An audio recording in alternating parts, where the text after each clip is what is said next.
Olá, hoje eu tô aqui. O assunto que eu queria falar hoje é sobre adolescentes. Eu acho que a gente tem uma série de coisas para pensar sobre isso. Uma delas, né, é o conceito de adolescente, que eu acho que se a gente pensar nos anos antes dos anos 50, a gente não tinha o conceito de adolescentes que a gente tem hoje, né? Eu acho que tudo começou no pós-guerra, por quê? Porque a gente tem ali um massacre gigante, né?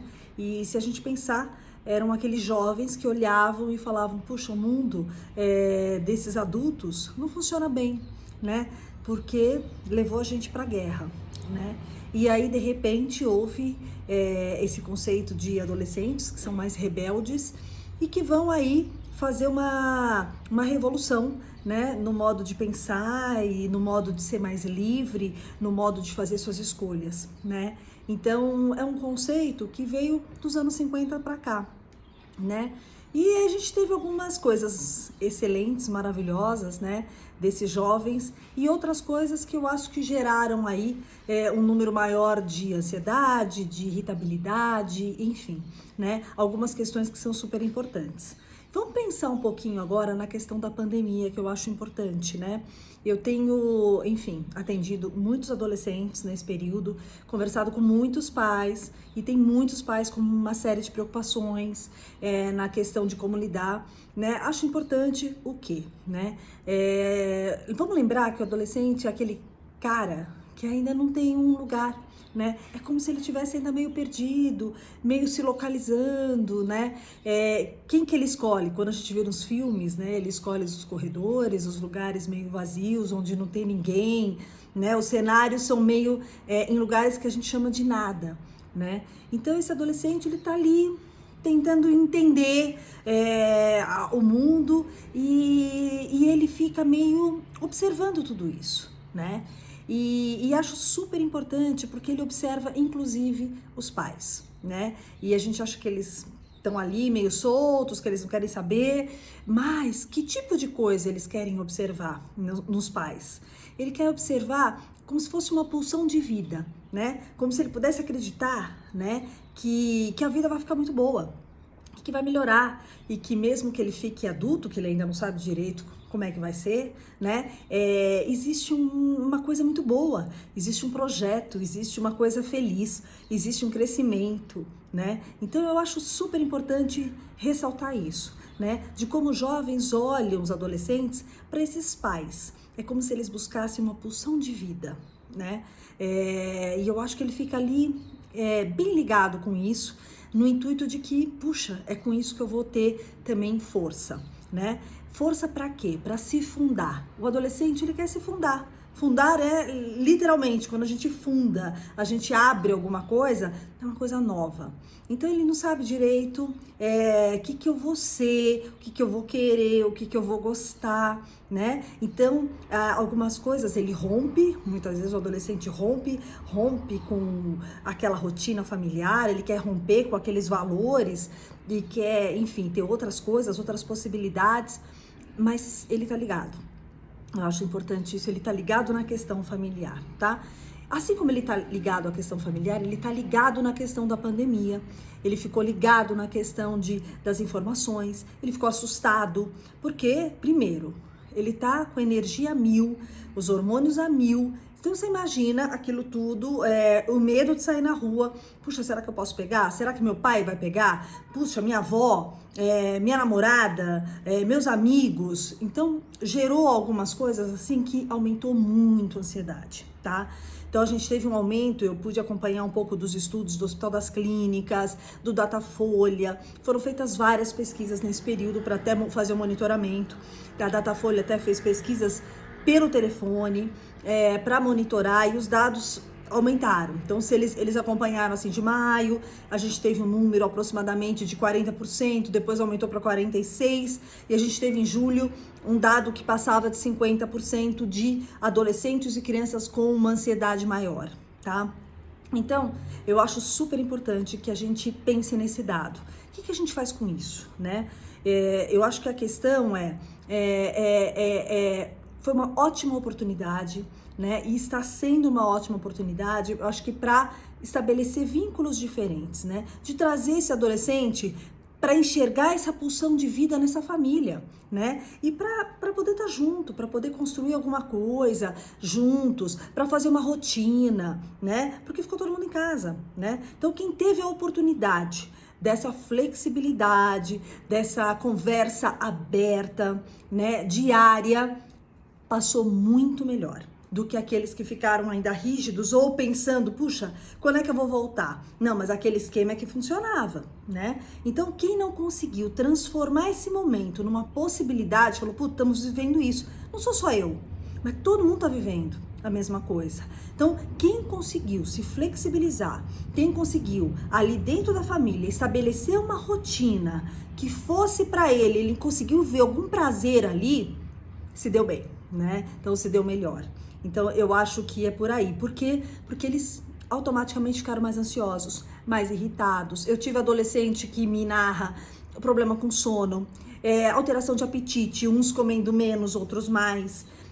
Eu tive, enfim, diversos, muitas assim falas, né? E para entender que eles estavam ora mais tristes, ora mais ansiosos, ora mais preocupados, ora nem aí, né? Ora mais agressivo com os pais. Então, assim, tivemos uma série de questões aí nesse período, tá? Então, mas eu acho que quem conseguiu se flexibilizar realmente ficou mais tranquilo e vai ficar mais tranquilo à medida que a gente vai voltar, né? Eu acho que a questão foi essa e está sendo. Então, assim, como é que você estabeleceu e passou esse período? Quer dizer, você conseguiu conversar com seu filho? Né? Você conseguiu conversar com a sua família, né? Traz para perto, escute o que ele tem, não minimiza. Eu tenho muitos pais que falam, ele tá com preguiça, aula online, que também é complicado manter o foco, a atenção, é cansativo, né? E aí ele tem uma dor de cabeça, e aí ele tem uma irritabilidade, aí fala, tá vendo? Ele tá querendo causar ou fazer alguma coisa e não legitima essa questão. Então, a minha pergunta para vocês é, como é que vocês estão legitimando e acolhendo essas questões que estão sendo trazidas por eles, né? Então, isso é uma parte fundamental, é o acolhimento e legitimar, falar, puxa, o que nós vamos fazer com isso? Quem conseguiu fazer essa questão dentro da família, cada um fazendo a sua parte e conjuntamente, com corresponsabilidades, atuando para a gente tentar resolver cada questão que ia aparecendo, teve aí um ganho enorme, né? Então eu queria pensar um pouco nisso, né? Queria levá-los um pouco a refletir de como é que foi essa questão do adolescente. Eu acho importante, né? E a gente pensar nisso. A gente ainda não voltou às aulas, não sabemos quando vai voltar, né? Eu acho que alguns adolescentes e crianças já estão começando a sociabilizar novamente, que isso é uma questão importante. Então, vamos sair, você tem a tua microfamília, eu tenho falado muito nisso. Busque uma família na qual você está confortável de dividir, de trocar, porque, né, uns que estão mais confinados, se você está mais confinado, se sente mais confortável assim, troque, né? Comece aos poucos, devagar, claro, né? Os números ainda preocupam, mas eu acho que já dá para começar aos poucos, porque vai ser uma nova rotina. Até para voltar, né, as pessoas estão mais receosas. Eu vejo que tem adolescente que fala, não, eu acho que eu prefiro ainda encontrar com os meus amigos online. Não, nem que seja assim nesse começo. Mas cabe aos pais estimular um pouco, aos poucos, de que ele entenda que, apesar da pandemia e da gente ter uma realidade nova nesse período, a vida continua, né? Então eu acho importante isso, que a vida continua, que a gente tá aí, que os projetos vão acontecer, tem novas possibilidades. Eu acho que, enfim, o adolescente descobriu recursos na internet, a escola se adaptou, o idoso se adaptou, o avô que ficou sem ver os netos começou a usar a internet muito mais fluidamente. Então, enfim, então eu queria que a gente pensasse nisso, né? Aos pouquinhos fizesse e com uma conversa muito clara, muito aberta, muito honesta, né? Mas com fala e com escuta, né? Eu acho que isso é fundamental, que eu vejo que tem muitos pais às vezes que falam, puxa, É isso que está acontecendo? Olha, meu filho, ele tá lá, ele é folgado, né? E de repente não entende essa alteração de humor, não entende que ele tá mais irritado, não dá tanta atenção, e eu acho que é importante dar atenção para isso, né? Porque a gente tem realmente, na adolescência, eu acho que vale a gente ressaltar aqui, a gente tem um número muito grande, às vezes, de questões mentais, de saúde mental mesmo, que começam na adolescência, por volta dos 14. A gente tem uma série aí de questões. Então a gente tem que ficar ligado, entender se teve uma mudança de comportamento, se ele tá muito irritado, se tá muito agressivo, como é que tá essa história. Olha pro teu filho, observa, né? Não descarte, mas dê atenção, divida, converse com mais frequência, né? Então, acho super importante que isso seja feito, tá? Então, minha dica vai aí, né? Quero aqui trazer até uma dica legal. O Hospital das Clínicas, o Instituto de Psiquiatria do Hospital das Clínicas, está com um projeto chamado jovensnapandemia.com.br, é um site, e os pais podem cadastrar. Os jovens são monitorados até 1 ano, só para entender, é um questionário, é simples de responder, mas é bacana porque eles são monitorados por 1 ano e eles dão um retorno. Puxa, deixa eu ver, teu filho tá com uma questão um pouco mais aqui preocupante, tá mais ansioso aqui, não, olha esse comportamento, enfim. Eu acho que é um projeto interessante, que a princípio é mais para ajudar mesmo, né, para a gente fazer esse monitoramento. Fica só os pais que entrarem, eles que recebem a informação, quer dizer, né, tá protegido. E depois, posteriormente, eu acho que vira uma pesquisa maior, só com dados, para entender um pouco de como é que as crianças e adolescentes se comportaram um pouco na pandemia. Mas achei bem legal, achei simples de você poder se cadastrar. É uma dica para quem quiser, eu acho bem interessante, tá bom? Espero ter esclarecido algumas coisas. Eu acho que tem muita coisa para falar de adolescente. Eu acho que vale aqui mais um vídeo, mais 2, porque os vídeos são curtos e a gente tem muita coisa para falar. Mas eu vou, à medida que vá surgindo, que eu vá entendendo alguns pontos importantes, eu acho que é muito legal a gente parar aqui e conversar sobre isso, tá? Então, fica essa dica, né, do Instituto de Psiquiatria, jovensnapandemia.com.br, eu acho que é uma coisa interessante.